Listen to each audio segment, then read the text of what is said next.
प्रिय बच्चों, सुप्रभात। आज की कक्षा में हम हिंदी पाठ 7 पानी में चांद और चांद पर आदमी पढ़ेंगे। इस निबंध के लेखक हैं जयप्रकाश भारती। आइए इनके निबंध को हम पढ़ते हैं। यह निबंध उस विषय पे लिखा गया है जिस समय मानव चंद्रमा पर कदम रख रहा था।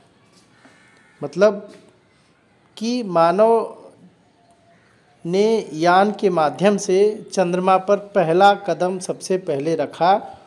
उस चीज़ का वर्णन जो है जयप्रकाश भारती जी ने अपने इस निबंध में किया है।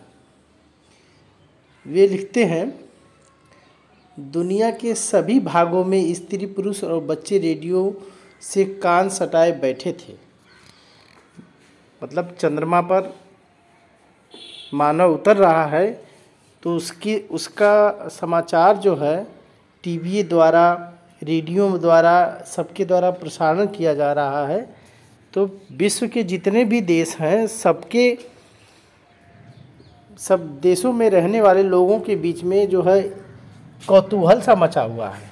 एक उत्सुकता सी है कि मानो अब चंद्रमा पे जिसकी कल्पना करते थे वो पहुंच जाएगा। जिसके पास टेलीविज़न है वे उसके पर्दों पर आंखें गड़ाए थे। मानवता के संपूर्ण इतिहास की सर्वाधिक रोमांचक घटना के एक एक क्षण के वे भागीदार बन रहे थे। एक एक घटना के क्षण के वे भागीदार बन रहे थे। मतलब एक एक क्षण को जानना चाह रहे थे कि जो उस पर उतर रहे हैं लोग वो कैसा महसूस कर रहे हैं। उत्सुकता और कौतूहल के कारण उनके अस्तित्व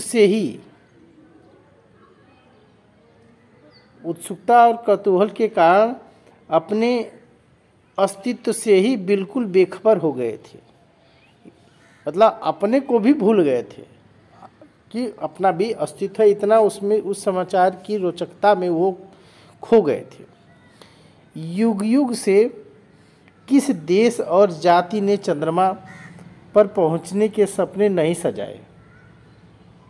आज इस धरा के ही दो मानव उन सपनों को सच कर दिखाने के लिए कृत संकल्प हैं। कृत संकल्प मतलब प्रतिज्ञाबद्ध हैं, प्रतिज्ञा किए हैं उस सपने को सच करने के लिए। सोमवार 21 जुलाई 1969 यह दिन था। उस दिन को बता रहे हैं को सुबह सवेरे ईगल नामक चंद्रयान, ये ईगल चंद्रयान है। चंद्रयान मतलब चंद्रमा पर ले जाने वाला एक यान। जिस जहाज या रॉकेट के माध्यम से जाते हैं उसको चंद्रयान कहते हैं। और वो चंद्रयान जो चंद्रमा पे लेके जाता है यान, उसको चंद्रयान कहते हैं। और उसका नाम वैज्ञानिकों ने ईगल रखा था। तो इस ईगल चंद्रयान के माध्यम से नील आर्मस्ट्रांग और एडविन एल्ड्रिन को लेकर चंद्रतल पर उतर गया। यह ईगल जो है किसको किसको लेके उतरा? दो लोग थे, एक नील आर्मस्ट्रांग और एडविन एल्ड्रिन। ये दो लोग थे, इनको लेके उस चंद्रमा पर वह उतर गया। चंद्रयान धूल उड़ाता हुआ चंद्रमा के जल विहीन शांति सागर में उतरा। जल विहीन मतलब ऐसा सागर था वहाँ कि वहाँ उसमें पानी नहीं था, एकदम शांत, कुछ भी नहीं था। वहाँ पानी तो है नहीं चंद्रमा पे, तो उस पे उतरा। भारतीय समय के अनुसार 1:47 पर किसी अन्य ग्रह पर मानव पहली बार पहुंचा था। असीम अंतरिक्ष को चीरते हुए पृथ्वी से 4 लाख किलोमीटर दूर चंद्रमा पर पहुंचने में मानव को 102 घंटे 45 मिनट और 42 सेकंड का समय लगा था। इतना समय चंद्रमा पर पहुंचने में मानव को लगा था। अब आगे देखिए, अपोलो 11 को केप केनेडी से बुधवार को 16 जुलाई 1969 को छोड़ा गया था। ये अंतरिक्ष यान होता है अपोलो 11, इसको 16 जुलाई को छोड़ा गया था। इसमें 3 यात्री थे। 3 यात्री कौन कौन? कमांडर नील आर्मस्ट्रॉन्ग, जो कमांडर थे, माइकल कॉलिंस और एडविन एल्ड्रिन। चंद्रमा की कक्षा में चंद्रयान मूल यान कोलंबिया से अलग हो गया। मूलयान चंद्रमा से अलग हो गया, मतलब चंद्रमा जब ऊपर जब मनुष्य जाता है तो एक रॉकेट के माध्यम से पहले जाता है, और रॉकेट के अंदर रॉकेट पर जो है यान बंधा होता है और फिर उसको अलग किया जाता है। तो चंद्रमा की कक्षा में चंद्रयान मूल यान कोलंबिया से अलग हो गया। जो मूल यान था, रॉकेट जिसको कहते हैं, वो कोलंबिया था, उससे वो अलग हो गया और फिर चंद्रतल पर उतर गया। चंद्रमा के तल पर वह उतर गया। इस समय माइकल कॉलिंस मूल यान में 96 किलोमीटर की ऊंचाई पर निरंतर चंद्रमा की परिक्रमा कर रहे थे। मूल यान में जब अलग हो गए तो मूल यान में कॉलिंस थे। नील आर्मस्ट्रांग ने चंद्रतल से पृथ्वी का वर्णन करते हुए कहा कि यह बहुत ही चमकीली और सुंदर, बिग ब्राइट एंड ब्यूटीफुल दिखाई दे रही है। चंद्रमा पर से पृथ्वी जो है कैसी दिखाई दे रही है? नील आर्मस्ट्रांग ने कहा कि बिग ब्राइट एंड ब्यूटीफुल, बहुत ही चमकीली और सुंदर दिखाई दे रही है पृथ्वी। एल्ड्रिन ने भाव विभोर होकर कहा, सुंदर दृश्य, सब कुछ सुंदर। उसने कहा कि जहाँ हम उतरे हैं उससे कुछ ही दूरी पर हमने बैंगनी रंग की चट्टान देखी है। बैंगनी रंग की चट्टान देखी है। चंद्रमा की मिट्टी और चट्टानें सूर्य की रोशनी में चमक रही हैं। यही एक भव्य एकांत स्थान है। मतलब बहुत ही सुंदर लग रहा था, उस नज़ारे को वो बता रहे हैं। चंद्रयान ठीक स्थिति में है। यह निरीक्षण करके कुछ खा पीकर सुस्ता लेने के बाद नील आर्मस्ट्रांग चंद्रमा से बाहर निकले। चंद्रयान की सीढ़ियों को वह धीरे धीरे नीचे उतरे। सीढ़ियों से वह धीरे धीरे नीचे उतरे। उन्होंने अपना बायां पांव चंद्रतल पर रखा। पहले बायां पैर रखा, जबकि दायां पांव चंद्रयान पर ही रहा। इस बीच आर्मस्ट्रांग दोनों हाथ से चंद्रयान को अच्छी तरह पकड़े हुए थे। डर रहे थे कि अब भाई चंद्रमा कैसा जो है इसका तल, चंद्रमा का पता नहीं पैर रखने पे क्या हो जाए। तो इस बात से भयभीत होने के कारण वह चंद्रयान जिस यान से आए थे उसको कस के पहले पकड़े हुए थे और फिर बायां पैर उन्होंने अपना उस पर रखा था। दायां पैर ऊपर ही रखा कि कोई खतरा होगा तो तुरंत ऊपर हम चढ़ जाएंगे। मतलब बड़ी सावधानी के साथ, डरते डरते उन्होंने कदम रखा था। उन्हें यह तय तय कर लेना था कि वैज्ञानिक चंद्रतल को जैसा समझ रहे हैं वह उससे एकदम भिन्न तो नहीं है। अस्वस्थ होने के बाद वह यान के आसपास ही कुछ कदम चले। चंद्रतल पर पांव रखते हुए उन्होंने कहा, यद्यपि यह मानव का छोटा सा कदम है, लेकिन मानवता के लिए बहुत ही ऊंची छलांग है। मतलब बहुत ही बड़ा, मतलब छोटा सा तो कदम हमने रखा है, लेकिन हो सकता है इससे मानव कल्याण के लिए हम लोग बहुत अच्छा कार्य कर सकें।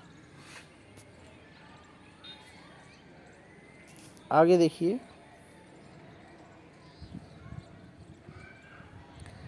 अभी तक एल्ड्रिन भले ही भीतर हों, लेकिन वह निष्क्रिय नहीं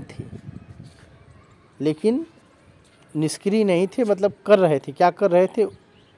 उसने मूवी कैमरे में आर्मस्ट्रांग के चित्र लेने शुरू कर दिए थे।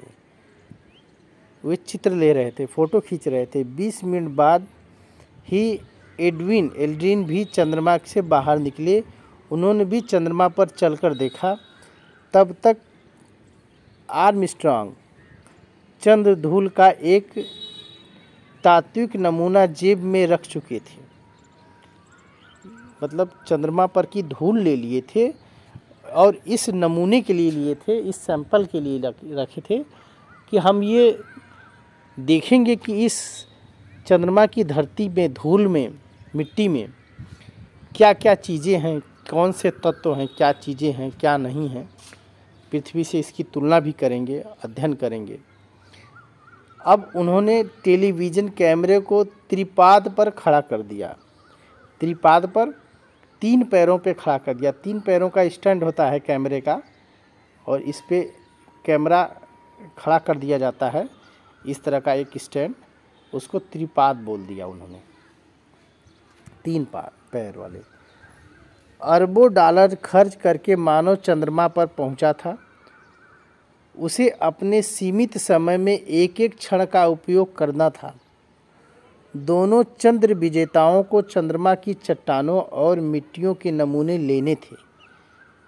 कई तरह के उपकरण भी वहां स्थापित करने थे, जो बाद में भी पृथ्वी पर वैज्ञानिक जानकारी भेजते रहे। मतलब कई कार्य करने थे उनको। वहाँ से मिट्टियों के नमूने लेने थे, कई ऐसे यंत्र उपकरण वहाँ रखने थे जो बाद में सूचना हमको भेजती रहे पृथ्वी पर। ये सारे बहुत कार्य करने थे। इन चंद्र विजेताओं ने चंद्रतल पर भूकंप मापी यंत्र स्थापित किया, भूकंप को मापने वाला, और लेजर परावर्तक रखा। लेजर परावर्तक एक यंत्र होता है। उन्होंने इस धातु फलक, एक धातु फलक जिस पर तीनों यात्रियों और अमेरिकी राष्ट्रपति निकल्सन के हस्ताक्षर थे, वहाँ रखा, अपनी स्मृति के रूप में कि हम कभी आए थे यहाँ पर। इस चीज़ को उन्होंने वहाँ रखा। धातु फलक पर खुदे शब्दों को नील आर्मस्ट्रांग ने जोर से पढ़ा।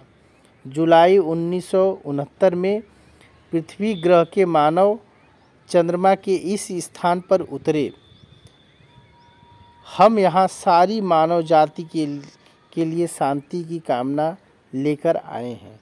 मतलब कल्याण की भावना से आए हैं, कोई विनाश मानव का नहीं करना चाहते हैं। इस उद्देश्य से इस चंद्रमा पर उतरे हुए हैं। दोनों चंद्र यात्रियों ने अमेरिकी ध्वज चंद्रतल पर फहराया। अमेरिका से आए हुए थे तो उन्होंने वहाँ अमेरिका का झंडा लगाया। वायु न होने के कारण इस ध्वज को इस तरह बनाया गया था कि स्प्रिंग की सहायता से वह फैला हुआ ही रहे। विभिन्न राष्ट्रध्वजों के संकेतों को माइक्रोफिल्म भी इन्होंने चंद्रतल पर छोड़ दी। जो 2 रूसी अंतरिक्ष यात्री यूरी गागारिन और M.K. मोरो को मरणोपरांत दिए गए पदक 3 अमेरिकी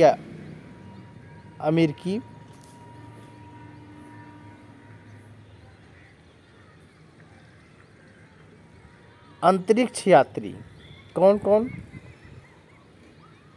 ग्रिशम, वाट और सैम्पी को दिए गए पदकों की आकृतियां वहां रखी।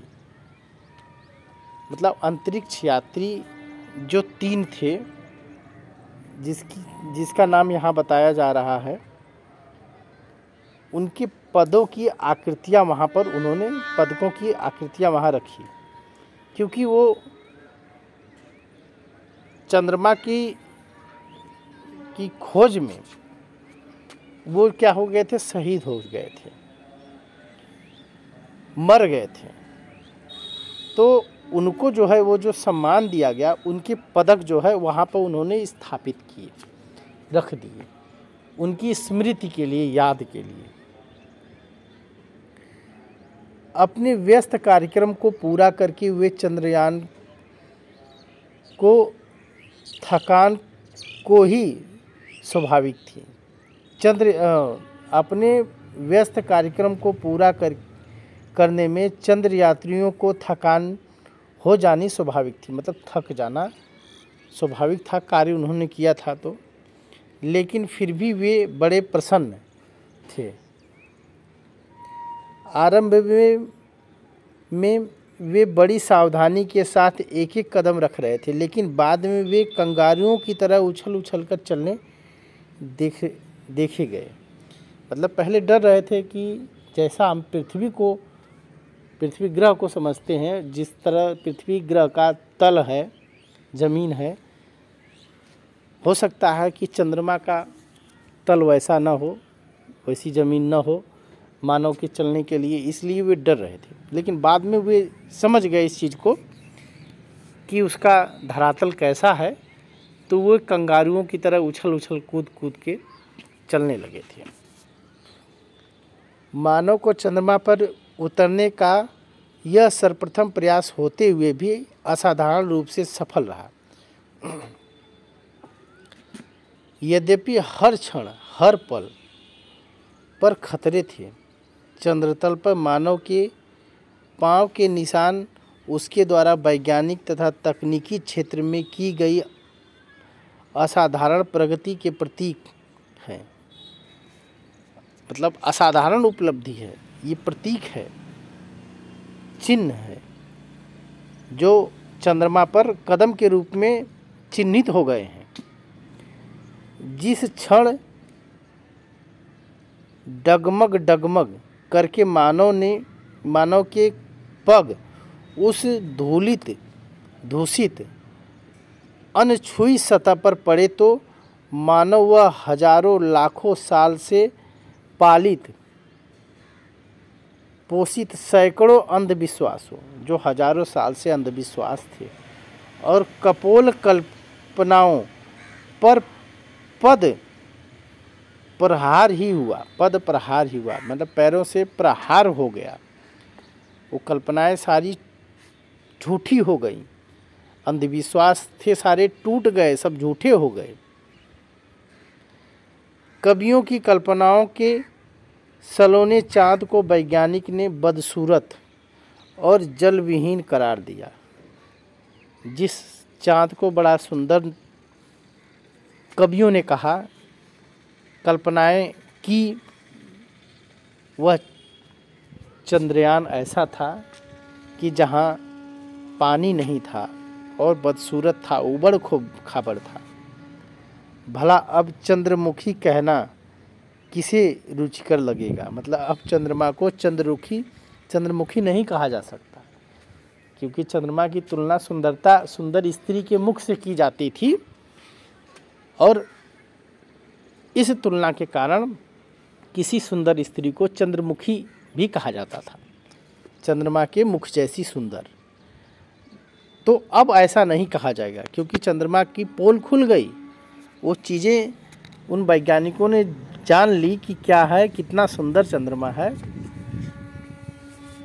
हमारे देश में ही नहीं, संसार की प्रत्येक जाति ने अपनी भाषा में चंद्रमा के बारे में कहानियाँ गढ़ी थी, मतलब कहानियाँ बनाई थी, और कवियों ने कविताएं रची थी। किसी ने उसे रजतपति माना तो किसी ने उसे रात्रि की देवी कहकर पुकारा।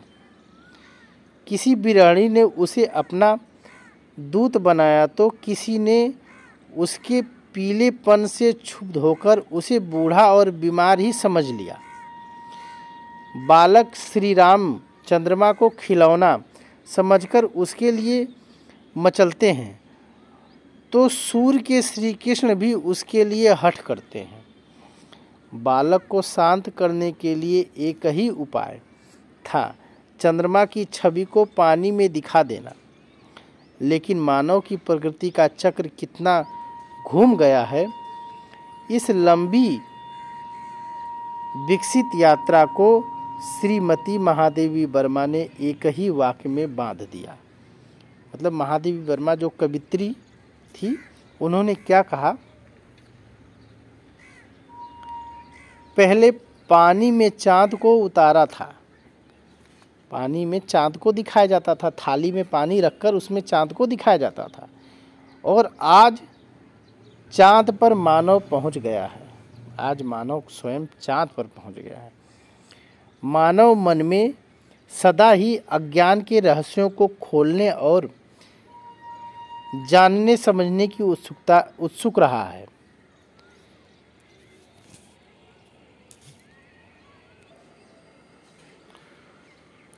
जहाँ तक वह नहीं पहुँच सकता था, वहाँ वह कल्पना के पंखों पर उड़कर पहुँचा। उसकी अनगढ़ और अविश्वसनीय कथाएं उसे सत्य के निकट पहुँचने में प्रेरणा शक्ति का काम करती रही। चंद्रमा के विषय में जो कल्पनाएं की गई थी, अनगढ़ थी, अंधविश्वास थी, इस प्रकार की बातें कही जा रही हैं। अंतरिक्ष युद्ध का सूत्रपात 4 अक्टूबर 1957 को हुआ था। अंतरिक्ष युग का, अंतरिक्ष में पहुंचने का प्रयास के विषय में कही जा रही है कि 4 अक्टूबर 1957 को प्रयास हुआ था,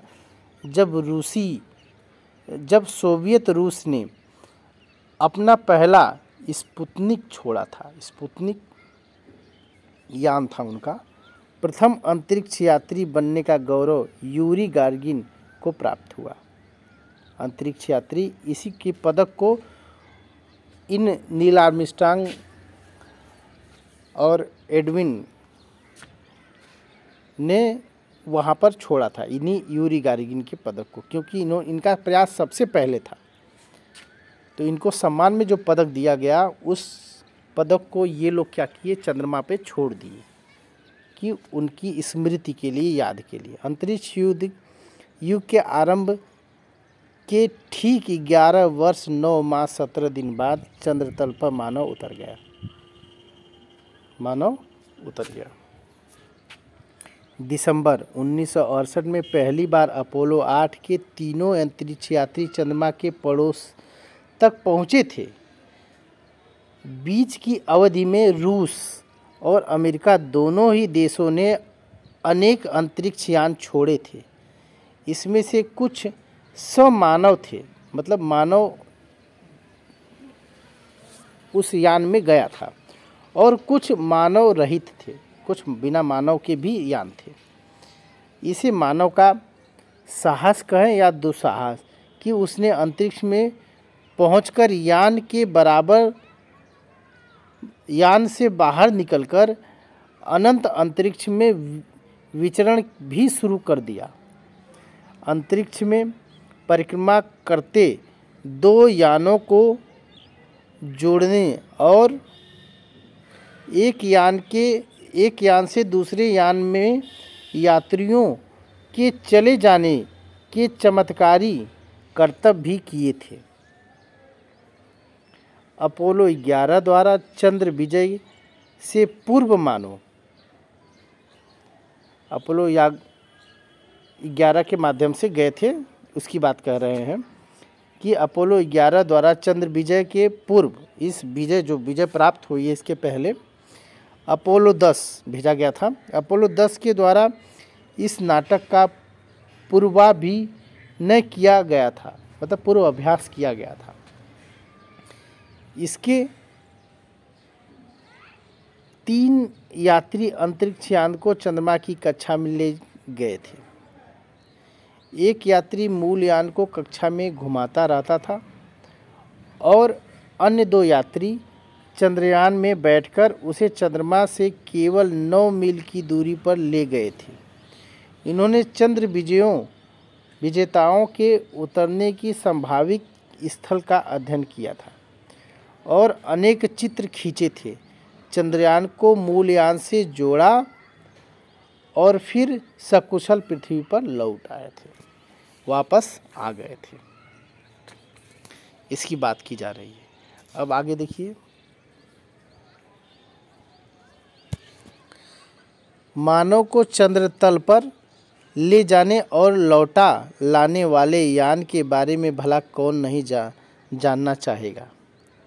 अपोलो यान सैटर्न 5 रॉकेट से प्रक्षेपित किया गया था। इस रॉकेट से छोड़ा गया था। अब ये उस रॉकेट का नाम था।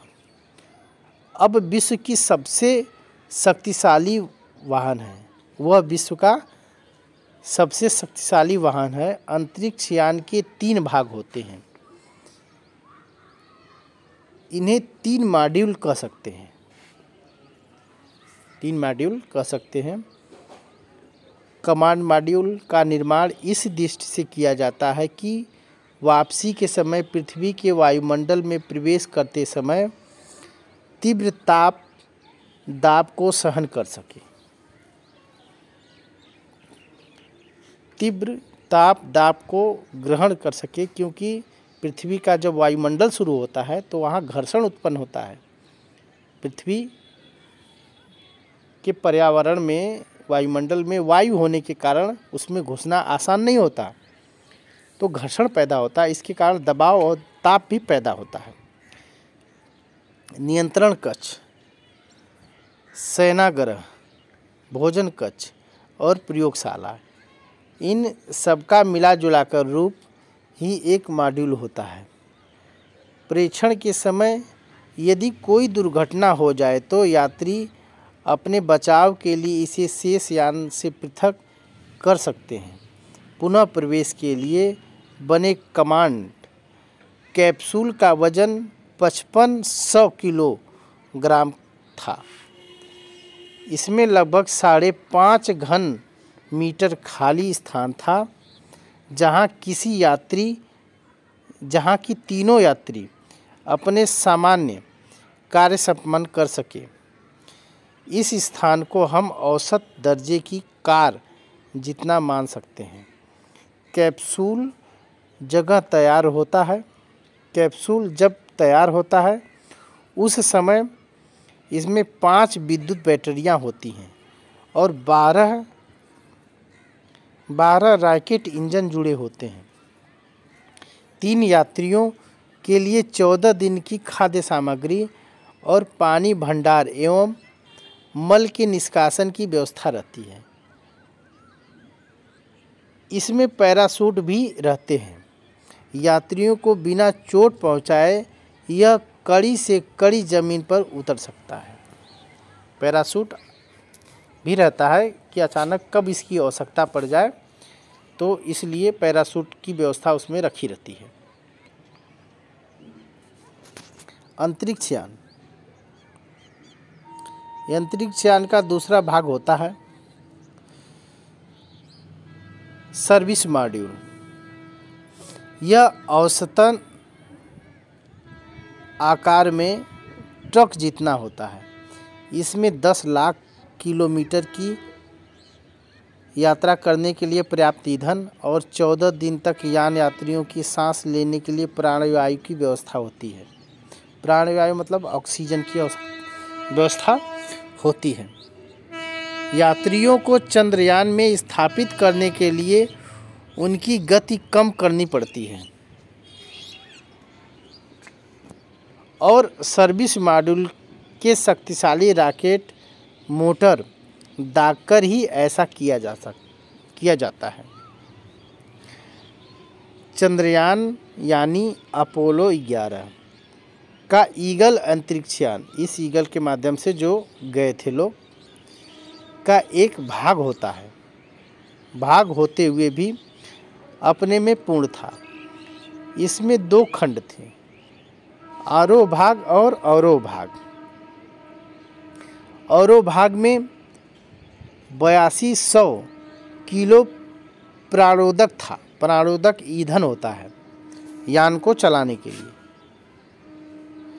जिसमें 45 किलो प्राणघात के इंजन को चलाया जा सके। 45 किलो प्राणघात मतलब पावर के इंजन को चलाया जा सके। चालकों के सांस लेने के लिए ऑक्सीजन गैस, पीने का पानी, चंद्र तल पर यान को ठंडा रखने की व्यवस्था की गई थी। चंद्रयान की सभी टांगें समतल पर टिकनी आवश्यक नहीं, यह आड़ा तिरछा भी खड़ा हो सकता है। आरोही भाग में 4 रेडियो रिसीवर, ट्रांसमीटर, बैटरियां मूलयान से और पृथ्वी के संचार व्यवस्था कायम रखने के लिए 7 एरियर लगे हुए थे ताकि पृथ्वी से बातचीत हो सके। ईगल के दोनों भाग किसी भी समय अलग किए जा सकते थे। चंद्रतल से वापसी के समय चंद्रयान को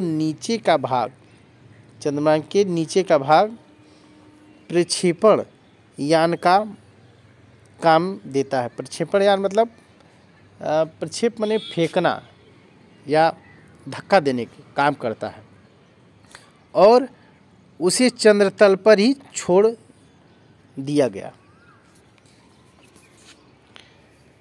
आगे देखिए,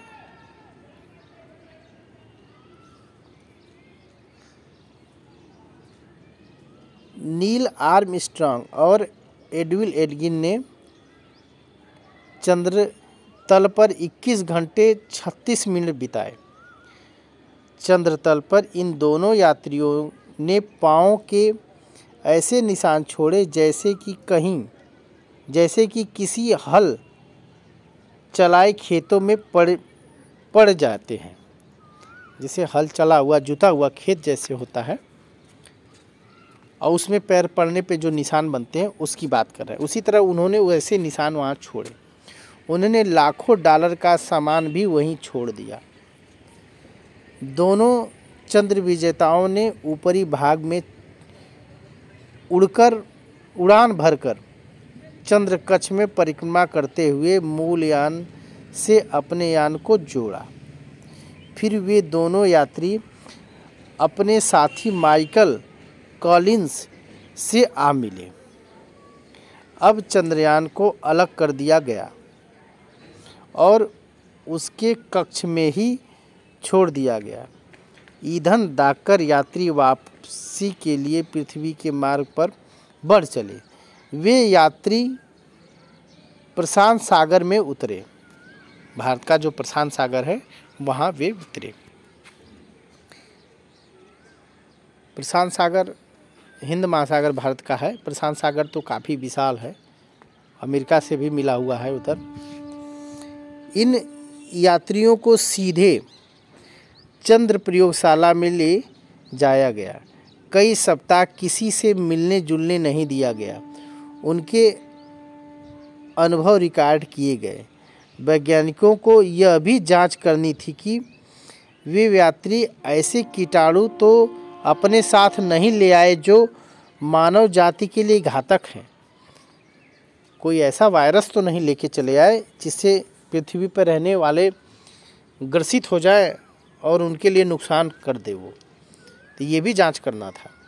इन यात्रियों के द्वारा लाई गई धूल चंद्र चट्टानों के नमूने को अनुसंधान और प्रयोग करने के लिए विभिन्न देशों की वैज्ञानिक विशेषज्ञों को सौंपा गया। विभिन्न देशों को भी दिया गया कि आप लोग भी जांच करिए कि वे कैसे हैं, वहाँ की धूल, वहाँ की चट्टानों में कौन से तत्व, क्या चीज़ पाई जा सकती हैं जो मानव के उपयोग के लिए हम लोग प्रयोग कर सकते हैं। आगे देखिए।